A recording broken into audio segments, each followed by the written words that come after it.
Todos acharam? Amém? Se não achou, quer dizer que o primeiro livro de Reis fica antes do segundo livro. É um endereço muito fácil de você achar, né? Amém? Vamos ler apenas o último versículo desse capítulo 17. Então, a mulher disse a Elias: nisto conheço agora que tu és homem de Deus, e que a palavra do Senhor na tua boca é verdade. Vamos orar? Pai, graças te damos por esse momento, pela oportunidade de recebermos a tua porção daquilo que o Senhor tem preparado no nosso coração. Deus, que o Senhor, com a tua doce presença, Espírito Santo, vem ministrar as nossas vidas nessa noite, Pai. Vem falar conosco, Deus. Por isso, Pai, nós nos colocamos na tua presença, que o Senhor faça toda e qualquer obra contrária, toda incredulidade, mas que nós sejamos cheios da tua palavra. No nome santo de Jesus. Amém? Abri a Bíblia esta noite. Quero lhe mostrar algumas coisas quanto às qualidades de uma pessoa de Deus. Assim, quando você olha para uma pessoa e você vê boas qualidades nessa pessoa, boas referências nela, a gente reconhece que essa pessoa ela é uma pessoa boa. E isso é bom. Me ajuda aí a falar algumas qualidades de uma pessoa, ver naturalmente. Caráter, uma pessoa de caráter, isso é coisa boa. O que mais?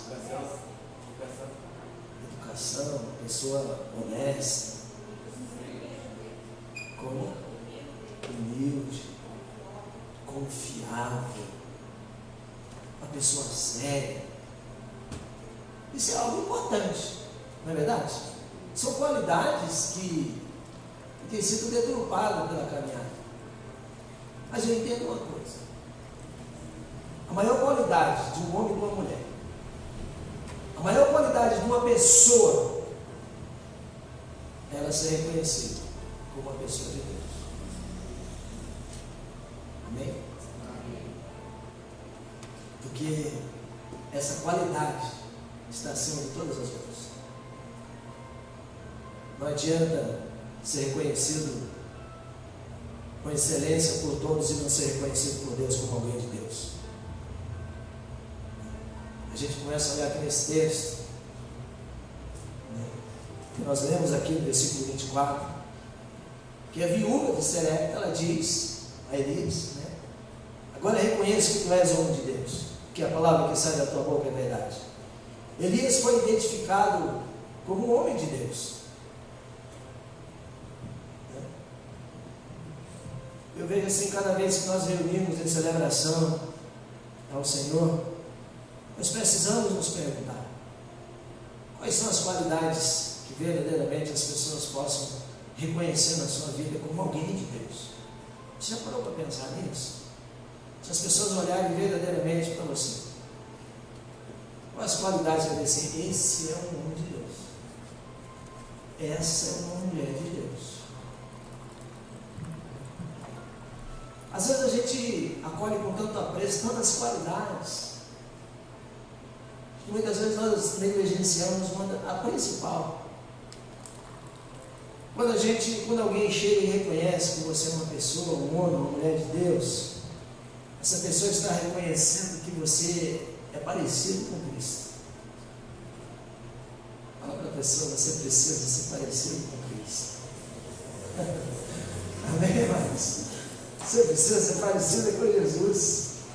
E essa é uma das maiores qualidades, ou a maior qualidade de todas. Às vezes a gente valoriza tantas coisas e esquece o essencial.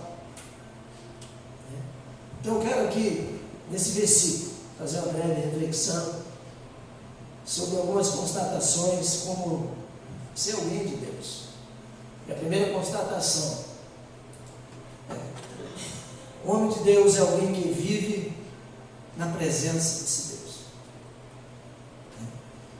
quando é reconhecidamente servo de Deus, uma pessoa de Deus, essa pessoa acaba criando intimidade com Deus, porque ele busca a esse Deus continuamente, diariamente. Elias era assim, ele era dedicado à oração, e a oração é conversa com Deus, é comunhão com Deus. Elias era um homem que tinha poder na oração. Precisa você abrir mais no livro de Tiago, capítulo 5, versículo 7. Elias, o texto lá diz que Elias orou para que não chovesse, e não choveu. Tiago 5, 17. No versículo seguinte diz assim, que ele orou depois para que chovesse, e aí choveu. Olha só, ele orou de novo. Então, pela oração, Elias, ele viu o sobrenatural, porque ele tinha essa comunhão ardente com o Senhor, né? Ele presenciou intervenções de Deus, intervenções divinas na sua vida, tanto na sua vida, como na vida do povo de Israel, né? Então, uma das maiores necessidades da igreja, vamos dizer assim, é a necessidade de ter pessoas íntimas de Deus, pessoas que têm o referencial de Cristo no seu caráter, né? em posição de servo, pessoas que têm intimidade com Deus e que vivam na sua presença. Conta que uma certa vez um indivíduo estava tentando cortar uma árvore muito grossa, e uma pessoa estava só olhando, presenciando aquilo ali, e ela dava um machado naquela árvore e foi cansando, e as mãos enchendo de bolha, e a árvore enorme, o machado, e a pessoa olhando, e de repente essa pessoa chegou a ela e falou assim, viu, mas se você afiar o machado, vai ser mais fácil o corte. Essa pessoa respondeu, eu não tenho tempo. E o sofrimento continua. A nossa caminhada com Deus é semelhante. Às vezes nós não temos tempo de orar. Às vezes nós não temos tempo de comunhão com Deus. Às vezes nós não temos tempo de leitura da palavra. Afinal de contas, as correrias, as necessidades, os problemas da vida, né? Tudo isso vão roubando o nosso tempo. Agora, quando a gente se posicionar como um servo, como uma serva de Deus, jamais isso acontecerá. Porque o Senhor será prioridade na sua vida. Amém? Essa é a primeira constatação. A primeira constatação é que o homem de Deus é alguém que vive na presença de Deus. A segunda constatação na vida de Elias, para aprendermos aqui, a pessoa de Deus é alguém que tem prontidão para fazer a sua vontade. Como que vai se tornar alguém conhecido com as características de Deus, né, se não tem tempo? Você está aí no capítulo 17, né? Bem que você deixou aberto. O versículo 2, Deus fala na palavra, né? Capítulo 2, no capítulo 17, versículo 2, né? Que diz assim, veio-lhe a palavra do Senhor, dizendo, a palavra do Senhor falando a Elias para que ele falasse ao povo, né? Se você olhar comigo no versículo 3, fala que era para ele se retirar, né? Para ir para o lado oriental e esconder-se junto à torrente de água. No versículo 4, se você acompanhar comigo, você vai ver que diz o texto, a palavra veio ao coração dele e fala beber água, para ele beber da torrente, e Deus está ordenando aos corvos que ali mesmo o sustente, né? Água do riacho para beber até aí tudo bem, mas ser alimentado por urubu, o negócio é mais sério. Mas foi coisa de Deus, né? Imagine só o que o urubu come. Mas eu tenho certeza que foi essa comida que Deus mandou levar para eles. Tinha coisa melhor, né? Então, só que se você olhar comigo no versículo 5, Elias obedeceu a ordem do Senhor. Quando eu perguntei assim sobre algumas qualidades, alguém falou assim, humildade. Olha aqui, ele obedeceu. Quando a gente obedece em humildade, em temor, em fé, passa a ser conhecido como qualidade de Deus, né?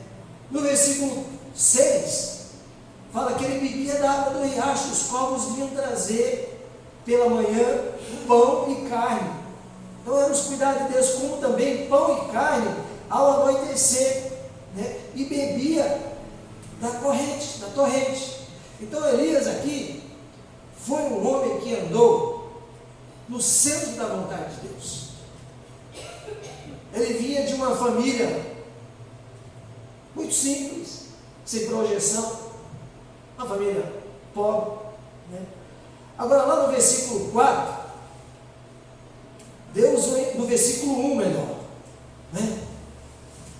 Então Elias, o tesbita dos moradores de Gileade, disse a Acabe, ele vai ao palácio de Acabe, né? Foi enviado ao palácio do rei Acabe, entregando o recado de Deus ao rei.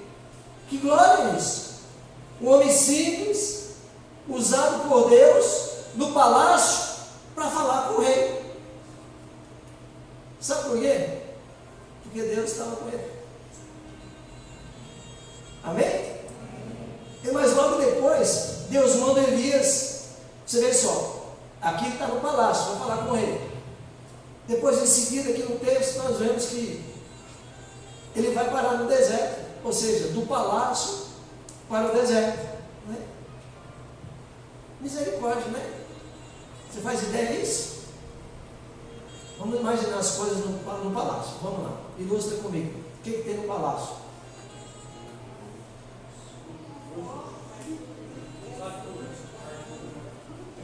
Muito luxo, muito conforto, muita pompa, abundância de tudo, coisa boa. Agora fala comigo, e no deserto? O que tem no deserto? Sol de 60 graus no mundo, não tem água. Começa a ver miragem, começa a achar manancial onde não existe.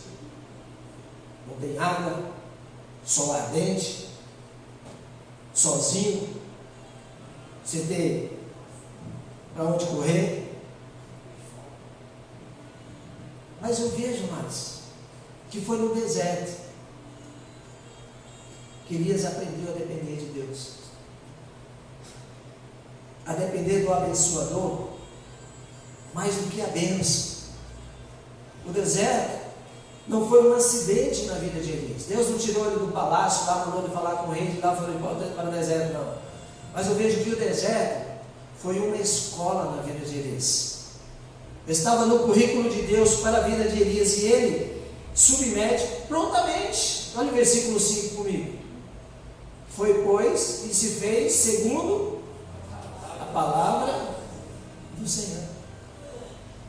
O deserto faz parte do programa de ensino de Deus para nós. Infelizmente, é no deserto que a gente aprende mais. O deserto é a escola superior do Espírito Santo.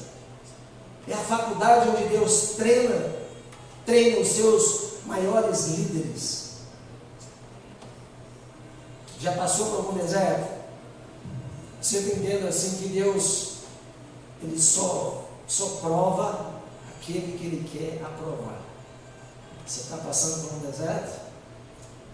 Fala para a pessoa, Deus está querendo te aprovar.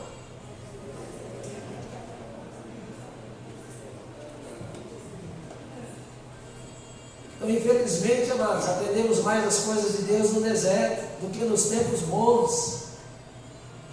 E quando o estágio do deserto terminou, Deus matriculou Elias no estágio mais avançado. Deus coloca Elias agora no fogo. Vai comigo no versículo 9. dispõe-te e vai a Serepta. E o texto fala: demora-te ali. Está escrito que Deus enviou ele a Serepta. Serepta no original significa fornalha. No calor da provação em Serepta, Elias pôde presenciar 2 milagres extraordinários de Deus. A multiplicação do alimento na casa da viúva. Você está aí no capítulo 17, né? Olha comigo no versículo 16. Da panela a farinha não se acabou, e da botija o azeite não faltou, segundo a palavra do Senhor, por intermédio de Elias. Ele viu a multiplicação, o milagre de Deus, a multiplicação do alimento na casa da viúva. Depois ele viu também, ele presenciou a ressurreição do filho único da viúva, né? Olha versículos 22 e 23. O Senhor atendeu a voz de Elias, e a alma do menino tornou a entrar nele, e reviveu. Versículo 23.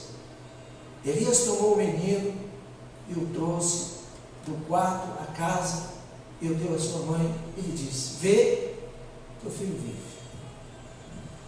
Foi nessa hora que a mulher disse o que lemos aí no versículo 24: agora sei que tu és um homem de Deus. Agora tu és homem de Deus, e que a palavra do Senhor na tua boca é verdade. Mas que nós sejamos assim, alguém semelhante a Elias, estejamos sempre prontos para fazer a vontade de Deus. Quando nós vivemos assim, nesse sentido de sempre pronto, de cumprir, de obedecer em amor. Amado, obedecer, tem gente que parece que é peso, que é fardo. Não existe isso. O mais privilegiado é o obediente. É muito simples. Embora a gente tenha vivido uma vida longe do Senhor, muitas vezes, sem conhecer a palavra, sem viver essa vida com Deus, longe, aceitando tudo aquilo que as pessoas sem Deus impõem, achando bonito, achando que é moderno, né? Mas que nós, como servos e servas de Deus, venhamos estar sempre prontos para fazer a vontade de Deus. Amém? A outra qualidade de um servo de Deus: um homem de Deus é alguém que tem coragem de confrontar o pecado. Elias não foi um profeta de conveniência. A bandeira que Elias defendia não era agradar as pessoas, mas era chamar pessoas ao arrependimento. E aqui comigo, no capítulo 18, no versículo 18, Elias confrontou o rei Acabe. Capítulo 18, versículo 18. Respondeu Elias: eu não tenho perturbado a Israel, mas tu e a casa de teu pai, porque deixastes os mandamentos do Senhor, e seguistes os Balaíns. Eu não tenho perturbado, porque deixastes os mandamentos do Senhor. Afinal de contas, quem são os Balaíns?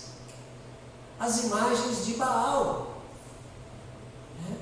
É o paganismo que estava até então tomando conta, e Deus levanta o profeta Elias para ir até o palácio de Acabe e alertar ele. Falou: o que você está fazendo? Você enlouqueceu? Em outras palavras, né? Elias também confrontou um povo indeciso, né? Aqueles que não tomavam uma postura de obediência, né? No capítulo 18, no versículo 21, Elias chegou perto do povo e disse: então Elias se chegou ao povo e disse: até quando cochearei entre os dois pensamentos? Se o Senhor é Deus, segue. Se é Baal, segue. Porém o povo nada lhe respondeu. Olha só que interessante aqui. Até quando vocês vão ficar em dúvida sobre o que vão fazer? Se o Senhor é Deus, adore, serve, sirvam ao Senhor. Né? Se é Baal, adore. Ele ordenou que o povo saísse de cima do muro. Como que vai ser alguém de Deus se não sai de cima do muro? Está sempre cocheando aqui, como ele diz, né? Negociando, trapaceando, tentando fazer com que agrade a gregos e troianos, agradar a todos, mas acima de tudo, que eu e você nós precisamos agradar ao Senhor. Elias deixa muito claro: escolhe hoje quem vocês querem servir. Né? Então nós precisamos de homens e mulheres de Deus assim, de pessoas, de líderes assim, né? Que sejam boca de Deus, que falem a verdade em amor, né? Dentro de casa e fora de casa. Então eu preciso de pessoas com coragem para confrontar o pecado, não ficar alisando o tempo inteiro, justificando. Não, pastor, mas você sabe, essa pessoa, se a gente falar, ela vai se aborrecer. Mas e Deus, onde é que fica nessa história? Ele não vai se aborrecer com você, você omisso, que eu não falar a verdade para essa pessoa? Deus está colocando essa pessoa do seu lado. Pastor, mas essa pessoa é idólatra, se a gente falar de idolatria, ela vai me pular. Amados, você tem que ser boca de Deus. Cuidado com a omissão de pecado. Fale a verdade. A palavra do Senhor fala isso. Está escrito. Né? Joga para a Bíblia. Então que Deus nos dê pessoas assim, homens e mulheres verdadeiramente que possam confrontar o pecado. E por fim constatamos o seguinte: uma pessoa de Deus é alguém que prega a palavra com a voz e com a vida. Né? Voltamos ao versículo 24. Lembra que a viúva diz que a palavra de Deus na boca de Elias era verdade. Infelizmente, nem todas as pessoas que proferem a palavra de Deus são boca de Deus. Né? Mas quando Elias, a mulher testemunhou: eu sei que tu és homem de Deus. Né? Uma coisa é proferir a palavra de Deus, outra coisa é ser boca de Deus. Porque uma coisa é pregar aos ouvidos, a outra é pregar aos olhos. Algumas pessoas pregam a palavra para os ouvidos, né? Agrado, né? Causam boa impressão, diverte o público, tem aplauso da maioria, é aquilo que a maioria gosta de ouvir, né? Mas com os olhos são deixados, porque os corações permanecem insensíveis, não houve mudança. É que umas são boca de Deus, outras não são. Por quê? Porque a unção está em Deus, não está no homem, né? Mas Deus usa vasos de honra. Ser vaso, ser usado por Deus, para a glória desse Deus, né? O mundo está escutando, né, de muita gente por aí se dizendo do Evangelho, belas palavras, palavras bonitas, belas canções, mas não é suficiente. O mundo precisa, amado, de pessoas que tenham vida com Deus, pessoas que possam pregar aos ouvidos, mas aos olhos também. Precisa falar e demonstrar, precisa pregar e viver o que prega. É muito fácil chegar aqui à frente e pregar para os outros. É muito fácil você chegar para uma pessoa, falar para ela o que ela tem que fazer. Mas tem que começar por mim e por você. Elias entendeu muito bem isso.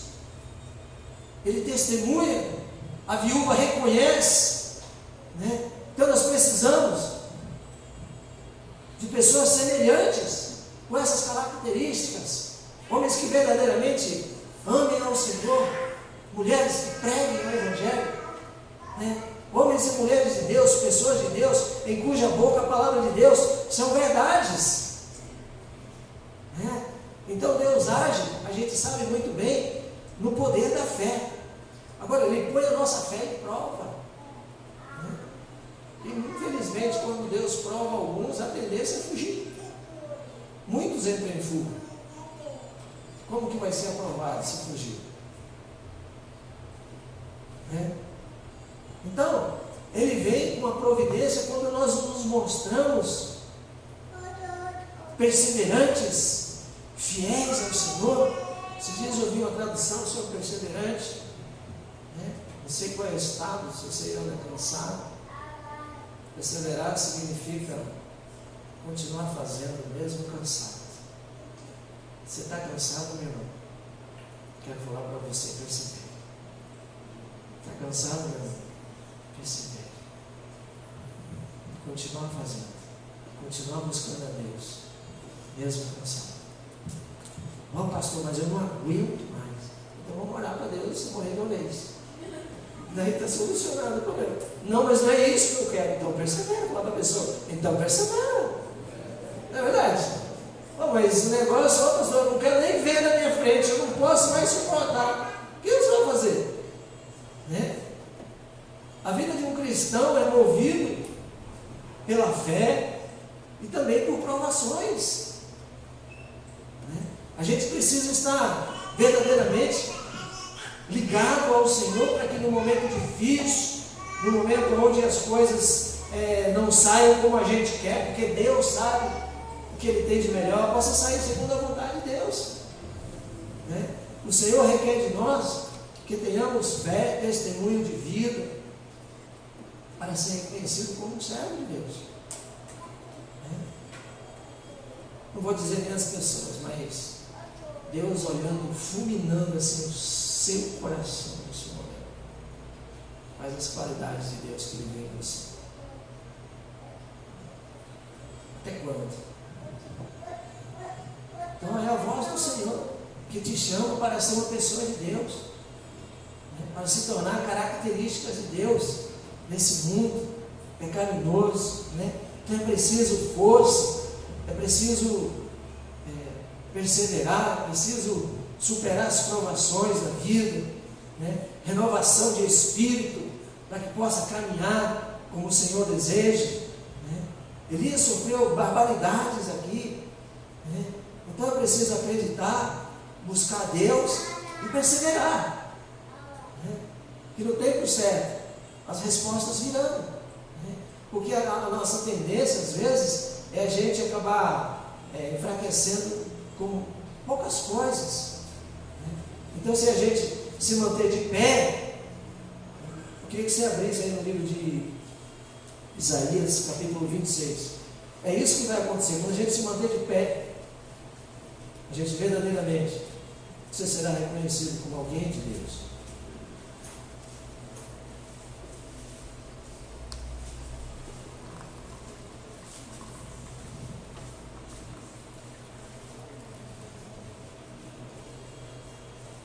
Isaías capítulo 26, versículos 3 e 4.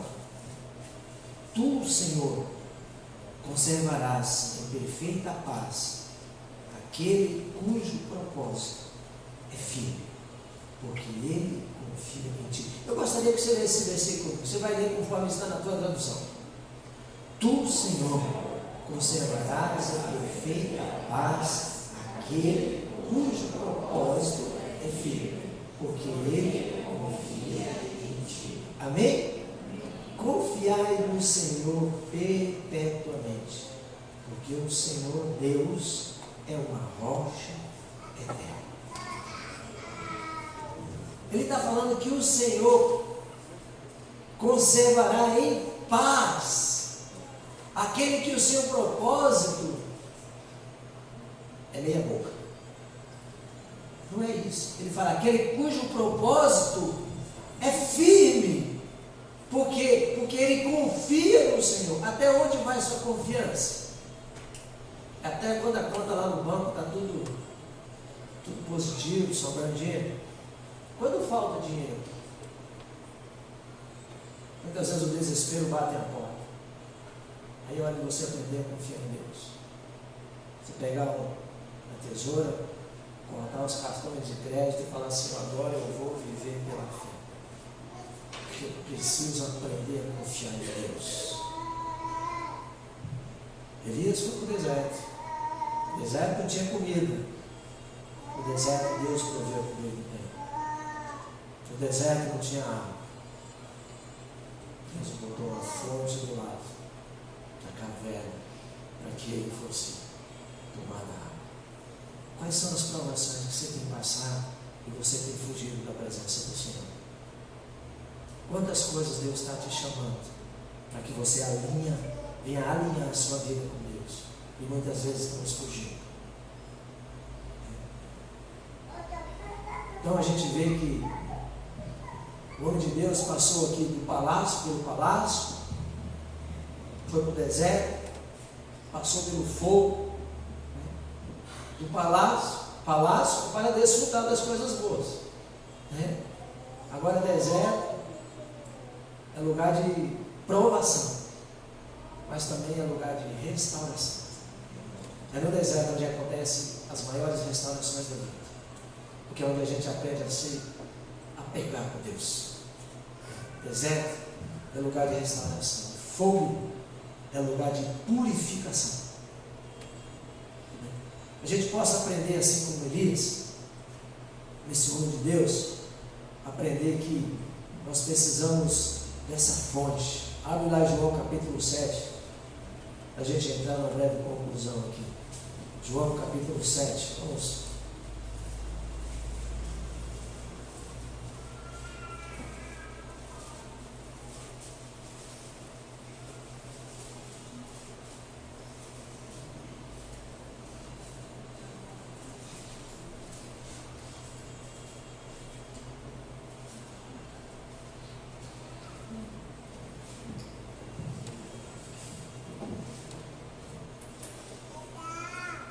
Passando pelo deserto, toda pessoa que passa pelo deserto, a primeira coisa que ele sonha é água. Aqui em João capítulo 7, especialmente o versículo 38, ele diz: vamos ler juntos? Quem crê em mim, como diz a Escritura, no seu interior fluirão rios de água. Vai nascer coisa boa. Vai vir tempo bom, mas você precisa se agarrar ao Senhor e perseverar. Você precisa verdadeiramente dizer assim: e acontece que agora eu tenho um propósito, eu tenho uma vida com Deus, eu não vou mais voltar atrás. Chega dessa vida de ilusão, chega de se afastar do Senhor, chega de fazer de conta que eu tenho vida com Deus, porque eu preciso ser alguém reconhecido com as características de Deus. Precisa ser um homem de Deus, precisa ser uma mulher de Deus. É bonito isso. As pessoas são aplaudidas, dos seus reconhecimentos, são merecedores. Não estou falando isso, ela teve seus méritos, mas como alguém de Deus, é o melhor de Deus. Você quer ser reconhecido por Deus como alguém de Deus? A tua vizinha chegar e falar: puxa, escutando uma vez antes da gente orar, uma mulher estressada, já conhecia a palavra de Deus, já caminhava com Deus em determinado tempo. Ela estava estressada, berrando, gritando. E para a surpresa dela, do lado, um dia a vizinha chega aí na porta dela. Quando ela abre, a vizinha pergunta assim: puxa vida, vizinha, não sei o que você está passando, mas pelos gritos que eu tenho ouvido, eu quero me colocar à disposição. Se tiver alguma coisa que eu possa te ajudar. Ela falou que quase morreu em seu caso verídico. Aconteceu lá em 4 bairros, perto de Curitiba. Ela falou: meu Deus, eu crente, a minha vizinha não. Eu esperneando, gritando, e a vizinha batendo na minha porta, me oferecendo ajuda. Você precisa ser conhecido por alguém de Deus, lá no teu trabalho, lá na tua casa. Na hora que o sapato aperta, meu irmão, na hora que a coisa não tem jeito, Na hora que o barco está afundando, as pessoas vão atrás daqueles que têm a referência de Deus. E você precisa estar pronto para dar uma palavra, para dizer assim, ó, tem jeito, tem conserto, nem tudo está perdido. Vamos buscar o Senhor, vamos crer, vamos perseverar, vamos continuar mesmo cansados. Quais são as provações que você tem passado? Elias passou por um. Quais são os desertos? Vamos orar a Deus nessa noite. Vamos pedir que o Espírito Santo de Deus possa trazer ao nosso coração aquilo que a gente possa lançar fora, para que a gente venha se apegar mais ao Senhor. Falar assim, Deus, eu quero ter as características de uma pessoa de Deus. Às vezes a gente frequenta tanto tempo a caminhada com Deus, mas não tem um referencial de alguém de Deus. Eu preciso ter as características de um homem de Deus, de uma mulher de Deus. Vamos orar? Vamos ficar em pé em nome de Jesus?